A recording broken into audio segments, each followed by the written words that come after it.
I hate it. It is probably my pet peeve, and it is the biggest insult when people are like, oh, you work for the Houston Astros? Wow, must just have known someone. And I'm like, yeah. Like, what? What? This is, you just beheaded me. You just completely insulted me. There's no such thing as the right place at the right time. I've packed up my car so many times. I should write a book on moving in your car and sleeping on an air mattress, because I'm really good at those two things.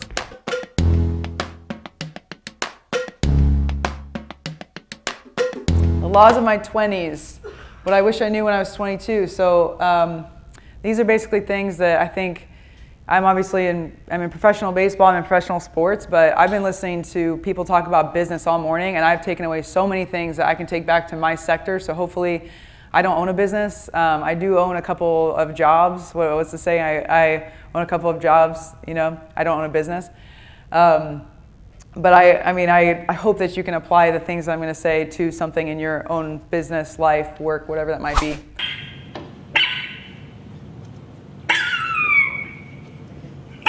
You're like, make it stop. Why is she playing this? Make it stop. No chihuahuas. No chihuahuas.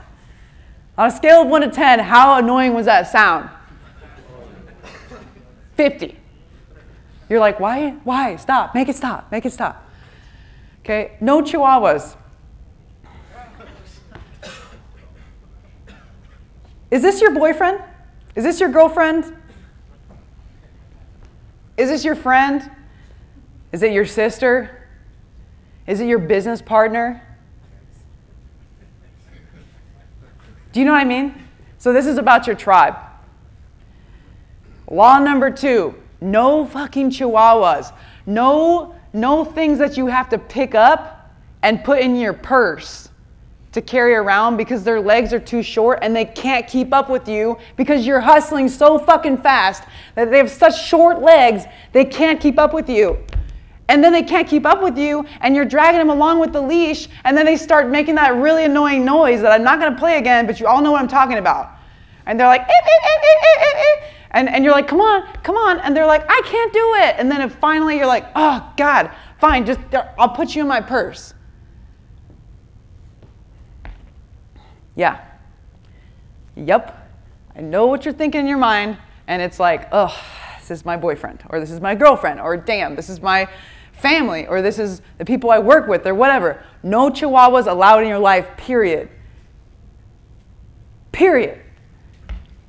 Again, I go back to, if you want to have a 9 to 5, if you want to do the normal thing, that might be okay, because you're going to be able to handle that normal 9 to 5 if you want to be normal, and also pick up a chihuahua and put them in your purse.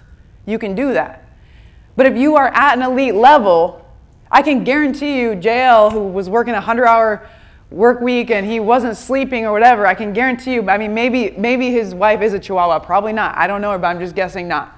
Okay? But I can guarantee you that she wasn't yipping at his heels. She was probably like, all right, do what you need to do, I hope. Chris Frankel, I said to him, what is the best internship that I can do right now in the country? At the time, it was a private facility, and he said, go work for Athletes Performance. Does anyone know what that is? Or what that was, rather? Exos now? I said, go. He said, you got to go here. I didn't even ask a single question. I didn't apply for any other jobs. I stalked Athletes Performance. I wrote them like 15 emails. They got like 500 resumes per every internship. I got the internship. I moved to Florida, worked for free for 4 months, etc. That was the first of 6 times I worked for free. I did it. And after that, same thing. What's the best place you can go to? I had an opportunity to go to LSU as a graduate assistant. Long story short, I had to wait a year. I had to wait a year to go to LSU. I had a chihuahua on my heels, that was my boyfriend, going, you're going to wait a year to start grad school? Why don't you just not go to grad school? Why do you have to go to LSU? Why not just go to New Mexico? New Mexico is where we live. Why don't you just go there? I had chihuahua on my heels, and I was like, God, stop barking at me. I got to go. This is my current resume. Now look, just because there's a bunch of logos on there doesn't mean that I worked for the best in the world at those spots. I did what I thought was the best in the world. Now when I got there, that may have been a different story. But I was willing to move every fucking where, everywhere. This is like a little, that's not even, that's probably about half of the actual moves that I've made. I mean, it's about half. I just put the major moves on there. I hate it. It is probably my pet peeve, and it is the biggest insult when people are like, oh, you work for the Houston Astros? Wow, must just have known someone. And I'm like, yeah. Like, what? What? This is, you just beheaded me. You just completely insulted me.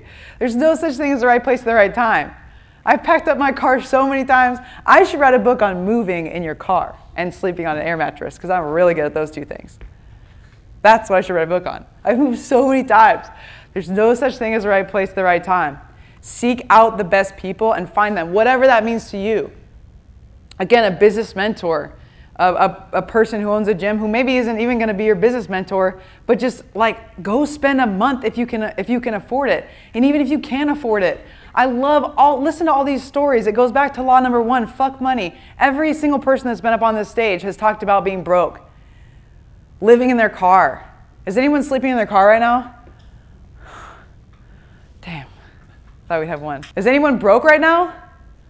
Yeah, and you're here. You found a way. You found a way to get it done. And I guarantee you, there are ways to get other things done too. You just don't know. You haven't pushed yourself to that brink. I love metaphor for life. You can't call yourself a meathead unless you've been hurt lifting. Metaphor for life. You can't say you've tried until you've miserably failed.